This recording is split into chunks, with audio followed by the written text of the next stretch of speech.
we like to do all kinds of different things because this is a morning breakfast show. We're live, we have all kinds of fun. We talk about the serious bits of sport, but we also talk about the funny bits of sport. So I thought I would get one of the best comedians in the business, Stephen Grant, live on this morning show to chat all things sport and comedy. Stephen, welcome to Sportuccino. It's great to have you on the show.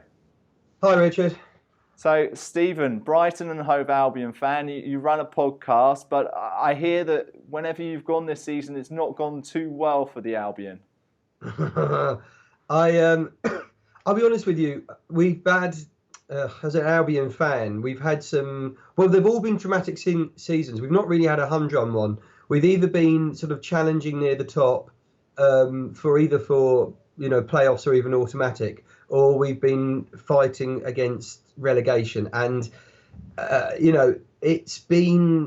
this was the first season that I felt before we kicked off, because of the quality of the people who've come down from the Premier League, that we would have a much tougher job of being there or thereabouts at the top.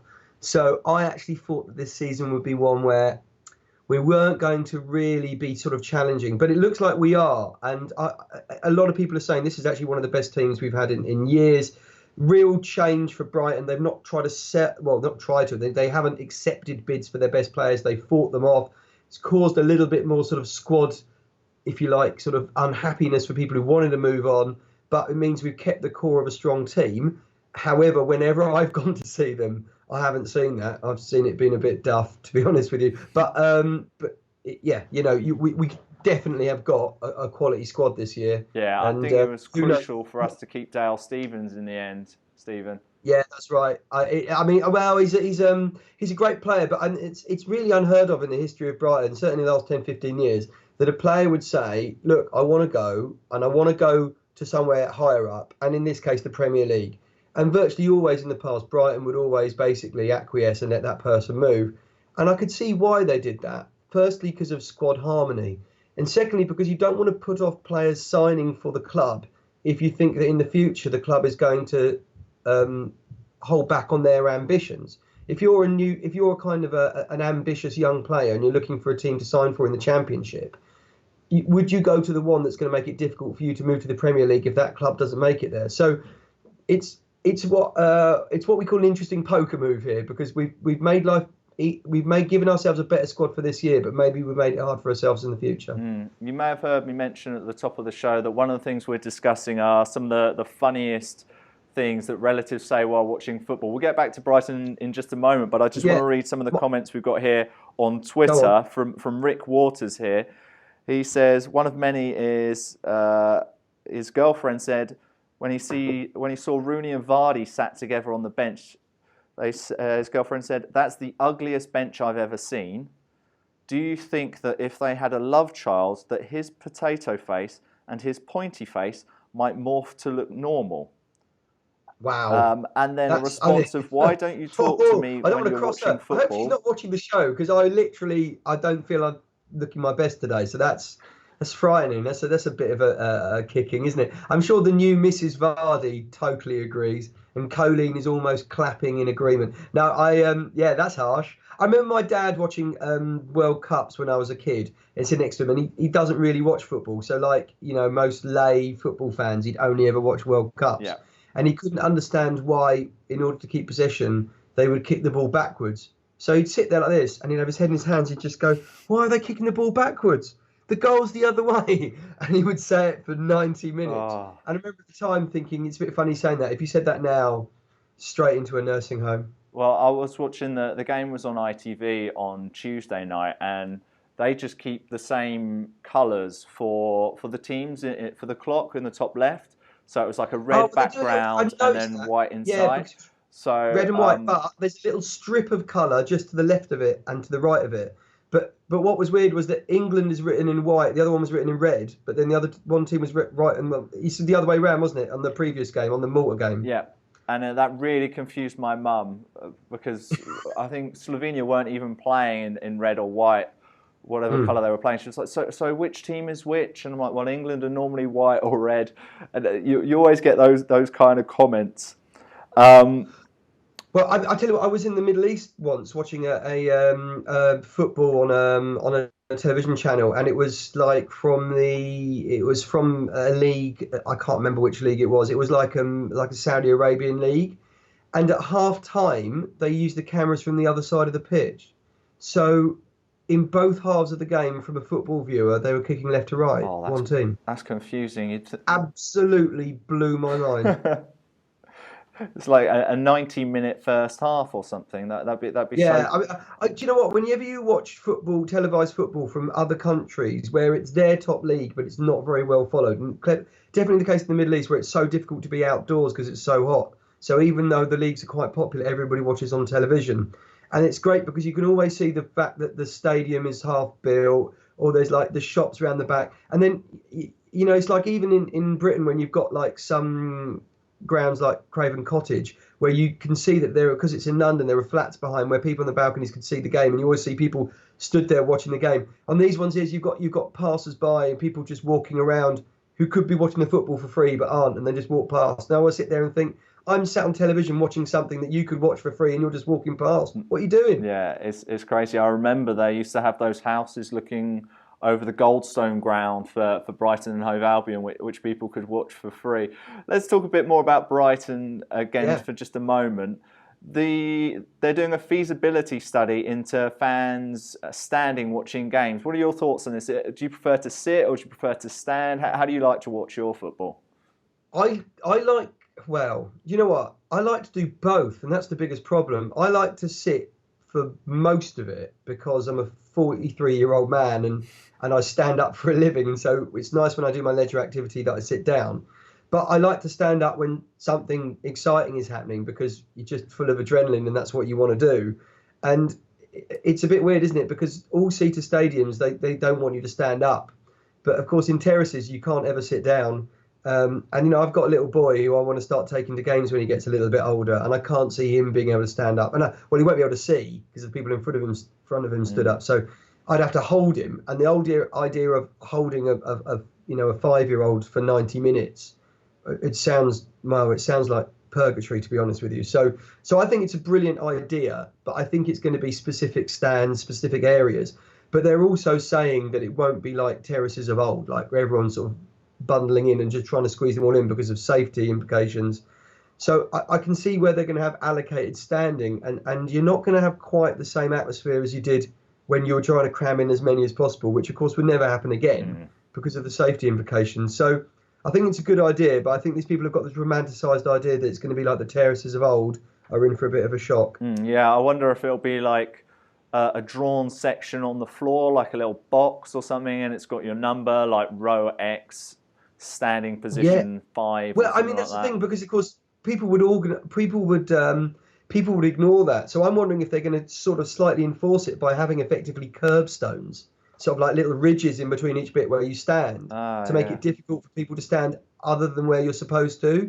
And then it's going to look like, well, I don't know what it will look like. I guess it will look like in middle school when you were choosing people to play on your side and everyone sort of stands equally along in a big row or something. I don't know. But I'm not sure how they're going to enforce it. I mean, they'll enforce it by virtue of the number of people coming in, but then you'll have everyone sort of like cramming to the front. But who knows? I think it's good for fans. I think if you can do it, they should do it. But I imagine if you work at a stadium, if you're marshalling or something like that, it's going to be a nightmare because they're probably, through safety, going to have to stop people cramming together. And good luck enforcing that. There's nothing worse than being picked last in that playground, being picked for that team. Oh no, there's worse than last. I'm sure everybody remembers this. The person who was so bad they were a liability, and then both captains argue over who gets that person, as in they don't want them. And then that's when you were playing when you were 11 and there was a referee, and that's because somebody wanted to play football that neither team wanted so much. They said you can be the referee. Yeah, that's harsh. That's really harsh. I've got another comment here about the funny things that relatives say, and one here is: so Nicolas Anelka plays for Chelsea and France too. What happens when they play each other? Always a classic. You always get those type of ones. Are there any classic matches that you remember that you've been to that you've really enjoyed? It's really weird, isn't it? Maybe it's my comic side, but I tend to remember the matches where it was hopeless, because it sticks in my head why I would do that. That I would have some free time and I'd go and watch something that was terrible and think, why have I taken my time out of my day, money, said to my family, I can't see you, I'm going to go and watch the football, and it's been awful. I remember one of Poyet's first games in charge of Brighton, where we played against Leeds, and we were at home at the old Withdean, and we lost 3-0. But we did well to keep it to just 3 goals. And of course, Leeds bring a lot of fans with them, even though the Withdean was possibly the worst away ground in the world. Oh, yeah. Because the away fans had to sit not just away from the pitch, but behind a running track and behind the nets and the sand pits for the long jump and the hammer and the javelin. I mean, they were so far away that I remember when Brighton played Man City in the penalty shootout, the away fans didn't know when they'd scored a goal because they were playing in the other goal. I mean, it was that they were so far away. Yeah. The rain just kept hammering down, and I was in what was then the north sided stadium, which had a cover on it, but I was at the front of it, so I was getting soaked. But as Brighton got progressively worse, people kept leaving earlier and earlier and earlier. So I kept moving further and further seats back until eventually I was in the back row and finally not being rained on. But by then I was already soaked. Brighton were falling to pieces, and there was possibly about a quarter of the crowd left. And I remember thinking, I just don't know how I'm going to explain to my other half how this was a fun day out.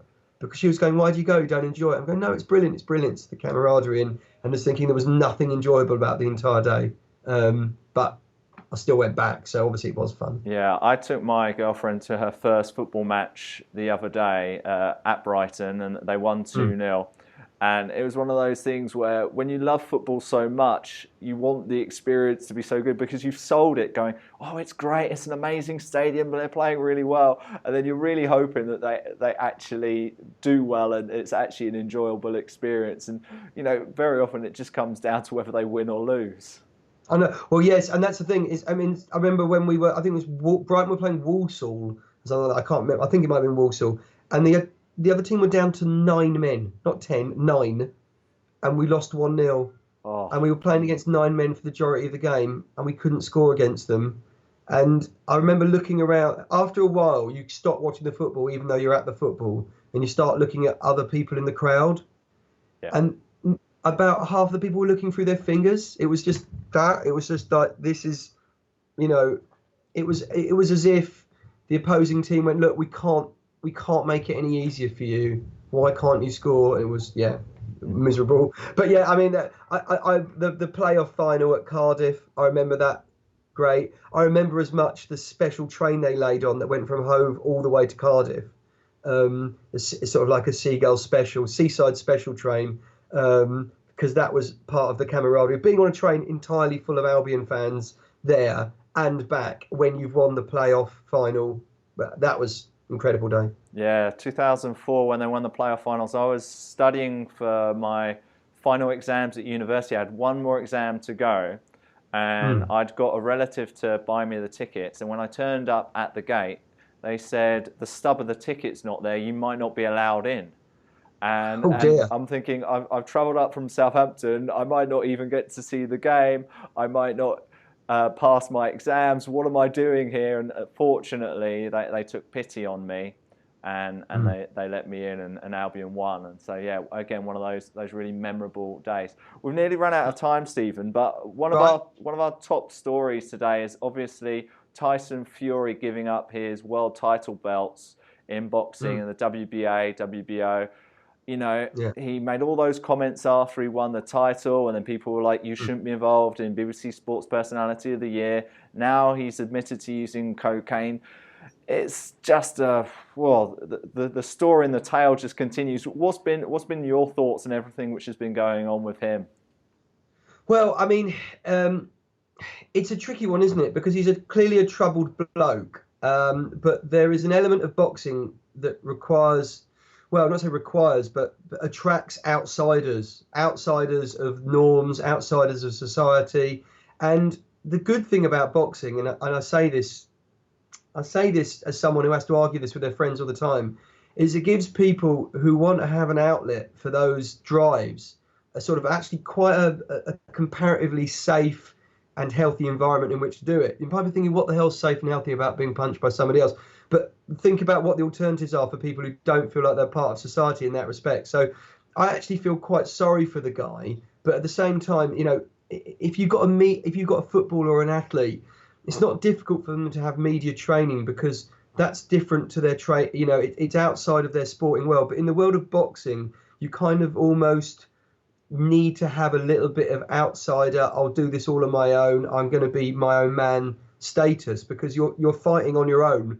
And you know, I actually feel a little bit sorry for him. But realistically, if he said or did any of those things in any other sport, you wouldn't expect him to continue. Mm-hmm. And boxing probably can't give itself a unique set of rules. It probably needs to have the same set of rules as all other major sports. So what I'd like Tyson Fury to do is to take 6 months out, sort himself out, realise that the thing that actually kept him sort of sane and happy was boxing, and come back to that clean. And then hopefully there'll be a happy end to this story. But the reality is, in boxing, there's a lot more unhappy endings than there are happy endings.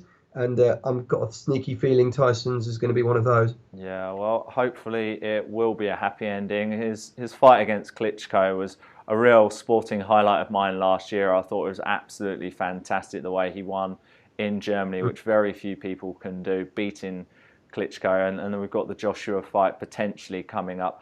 Stephen, thank you so much for your thoughts on that. And I don't think Nadal's going to win again, by the way. I don't. I watch lots and lots and lots of tennis.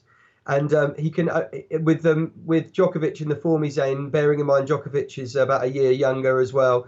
Djokovic is only rubbish in Olympic years, read into that what you will. And that means the next chance for winning the French Open will be 2020, at which point Rafael Nadal will be 36.